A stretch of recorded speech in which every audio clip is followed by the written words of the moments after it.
Sa wakas, nakapon na gyud si Mochi mga kamoma, pero bago yan, ganito yung senaryo ng moma nyo sa umaga. So syempre, unang-una maghahatid muna tayo ng mga estudyante, then balik na naman sa bahay.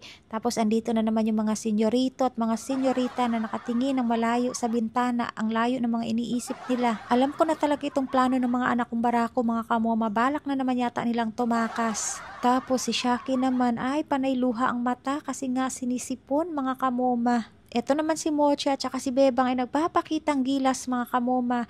At eto na nga, dadalhin ko na nga sa city vet etong si Mochi. So sa wakas, may pagmumukha na ang moma nyo dahil nakahuma na talaga siya ligo. First time ko talaga narinig ang pag-iyak ni Mochi mga kamoma, na yung alam mo yung sobrang nakakaawa yung iyak niya kasi nga naka-fasting nga siya. So I think gutom na talaga siya at gusto niya nang humingi ng pagkain. Wala man talaga akong magawa dahil yun talaga yung required. Kailangan mag-fasting yung alaga natin mga kamoma para mabilis mag-epek ang anesthesia.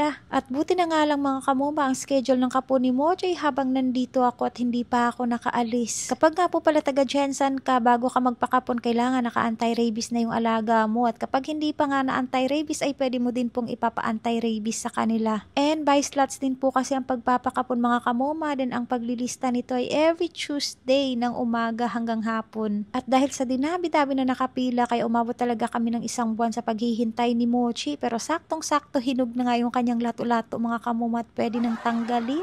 Dati talaga sobrang nervous ako sa mga ganitong bagay, pero ngayon parang medyo nasanay na nga ang moma nyo. Syempre ilang lato-lato nang pinatanggal ng moma. Tapos nakapagpakapo na rin kami sa mga female cat namin, kaya medyo nasanay na rin ng konti ang moma. At dito na lang din talaga kami naawa dito nga sa kanilang pagkagutom. Tuwang-tuwa nga ang mga staff ng City Vet mga kamoma, sino ba naman hindi matutuwa dahil napakalaki ng reservation ni Mochi na bilbil. At heto na nga, iaalay na ni Mochi ang kanyang lato-lato mga kamoma. Bahala na daw si ate kung anong gagawin niya dyan sa lato-lato ni Mochi boy. Saglit lang naman ang pagpapakapo ng male cat mga kamoma. Siguro nasa 10 minutes lang. Ganun lang talaga siya kabilis, o kaya kita nyo, tapos na kaagad. Sobrang tiwala ako dito sa City Vet mga kamoma. Syempre nakailang pakapo na ako dito ng pusa at pati na rin si Tino dito ko nga napakapon. Kailangan daw talaga yung ulo niya ibaba mga kamoma para nga lalabas yung laway niya kasi delikado kay baka matuok ba o di na siya kaginhawa. So sa wakas natapos na rin mga kamoma, at kahit manligaw na si Mochi kay Mommy C3, ayos lang kasi hindi niya naman mabubuntis si Mommy C3. Pero si Mommy C3 at saka si Mommy Baday naka-schedule na yan sila this coming August mga kamoma. O diba, alam mo yung kahit nasasaktan ka pero napakagwapo mo pa rin, parang putis artista, putis Maxi Pilay,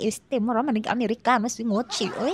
Buti na nga lang sinamahan ako ni ate mga kamoma, at si ate yung kumakausap kay Mochi at binabantayan niya si Mochi habang nagda-drive ang moma. O diba, ang bilis niya din nagising mga kamoma, pero kahit ganun pa may napakagwapo talaga nitong anak ko'y parang Amerikano. Buti na lang bago naganap ang kapo ni Mochi, nandito pa ang moma at nakasama ni Mochi ang moma. At wala naman akong dapat ipag-aalala mga kamoma dahil ang dami nakabantay kay Mochi. O tingnan nyo, kaya kinocomfort nga nila si Mochi kasi naranasan na rin nila yan.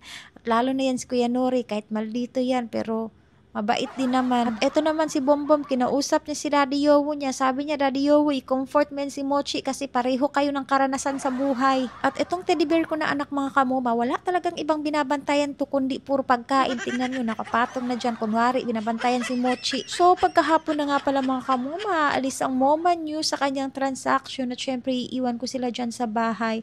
At syempre nandyan naman po yung uncle ko mga kamoma at siya muna yung magda-drive for them and siya rin yung kasama nila sa bahay. Mabilis lang naman ang araw and saglit lang ang moma nyo sa Manila, and after ng transaction ko, balik ulit sa General Santos. Nung last time na pagpunta ko ng Manila, si Ate Ses ang sinama ko. Then ngayon si Ate naman, pa isa-isa lang muna no, kay budget.